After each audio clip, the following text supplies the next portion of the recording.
اعوذ باللہ من الشیطان الرجیم بسم اللہ الرحمن الرحیم الحمدللہ والصلاة والسلام علی رسول اللہ وبعد۔ السلام علیکم ورحمۃ اللہ وبرکاتہ۔ ناظرین، میں حکیم محمد عبدالجلیل حیدرآباد تلنگانہ انڈیا سے آپ سے مخاطب ہوں۔ یرخان کے تعلق سے مختلف میں ویڈیو اس واسطے ڈال رہا ہوں تاکہ بعض لوگوں کو بعض شہر میں رہتے، بعض دوسرے شہروں میں، بعض دوسرے ممالک میں، بعض کو ایک جڑی بوٹی ملتی، بعض کو یہاں نہیں ملتی، بعض کو دوسری جگہ ملتی۔ بہرحال آپ لوگوں کی سہولت کے لیے میں ڈال رہا ہوں۔ جو معلومات میں آپ تک اس واسطے پہنچا رہا ہوں کہ آپ کو علاج کرنے میں آسانی پیدا ہو۔ تو اس میں ایک ہے کہ گنے کا رس، گنے کا رس اسی وقت کا نکالا ہوا فوراً وہ ٹھہرے ٹھہرے پی لیجئے، 7 دن ایسا کیجئے، انشاءاللہ یرخان جاتا رہے گا۔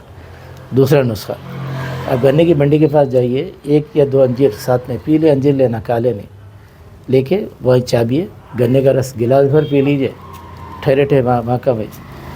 اگر یہ گنے کو رس کو گھر جا کے پیوں گا بول کے آپ لائیں گے، اس کا کلر بدل جاتا، کلر بدلا تو افعال و خواص بھی بدل جاتے، اس لیے وہاں کا میں پی لیجئے۔ اور گنے کے رس کی خوبی یہ ہے وہ ملطف ہے، یعنی خون کو ہلکا کر دیتا۔ جب خون وزندر ہوتا، غلیظ کے معنی گاڑھا خون، تو جب گاڑھا ہوتا تو سستی کاہلی ہوتی آدمی میں، چلنے پھرنے میں دشواری، سانس کا پھولنا، کئی اسباب پیدا ہو جاتے، کئی بیماریاں پیدا ہو جاتی۔ یہ جب ملطف ہوتا ہے تو الحمدللہ آسانی پیدا ہو جاتی خون کے دوران میں، تو آپ کے جسم میں بھی پھرتی آتی، یعنی وہاں تو ملطف ہے، یہاں پھرتی آ جاتی، کام میں آسانیاں ہو جاتی، نوٹاں گن رہے گننے میں آسانی پیدا ہو جاتی، پکوان کر رہے ہیں آسانی ہو جاتی۔ پر کئی ایسی خوبیاں اس کے اندر ہے۔ اور ایک ہے یرخان کے لیے آپ کے بھوئی آملہ بلکہ بھومی آملہ ہے اصل، یعنی زمین کو چپکا ہوا آملہ، ایک آملے کا جھاڑ بڑا ہوتا اور یہ زمین کو چپکا ہو رہتا ہے، 1 فٹ، آدھا فٹ، پاؤ فٹ، اس طرح سے 1.5 فٹ، کبھی 2 فٹ تک چلے جاتا اگر اس کو اچھی کھاد ملے تو اس کے پتوں کے نیچے، املی کے پتوں کے تو چھوٹے پتے رہتے، نیچے اس کے آملے لگے ہوئے رہتے، اس وجہ سے اس کو بھومی آملہ بولتے ہیں، اب اردو میں بھوئی آملہ کہہ دیتے ہیں۔ تو اس کو کوٹیے، اس کے پتوں کو اور اس کے جو بیج ہوتے ہیں اس کو کوٹیے، اچھا کوٹنے میں اتنا بنائیے، اس میں 1 چٹکی کالی مرچی کی ڈالیے، ڈال کے جائفل کا اتنا یا اخروٹ کا اتنا روزانہ صبح نہار پیٹ پلائیے۔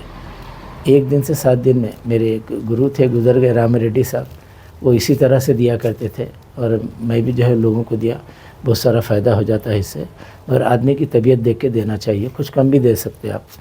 تو اس طرح سے زرد یرخان رفع و چکر ہو جاتا۔